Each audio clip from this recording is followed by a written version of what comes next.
तन्हाई में, प्यार की गहराई में, खेत में खरिहानी में, आम के बगानी में, हरा के उठलाली में, बलिया के बाली में, मुझे तुम याद आते हो,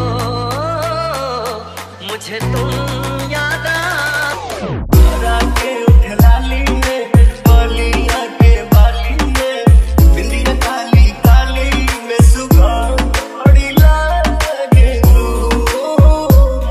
अखिए से गोली लागे तू।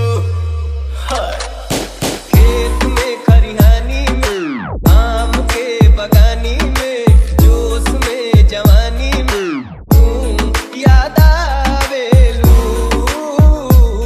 बस तू याद आवेलू।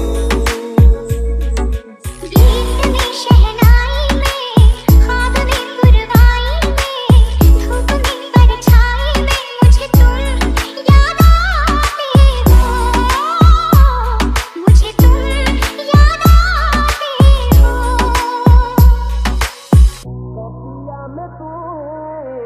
तबिया में तू, ईश्वरिया के सुरतिया में तू, मत वाली मेरी डेग घरेलू डाली में, बहन जसती वाली में, सुबह बड़ी लागे तू। मेरी चाहते मेरी जिंदगी, तेरे प्यार को मैं भुला ना सकूं।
तू ही मोरे आंगन के तुलसी। कभी ख्वाब में सोचा न था, जीना पड़ेगा तुझे छोड़ के।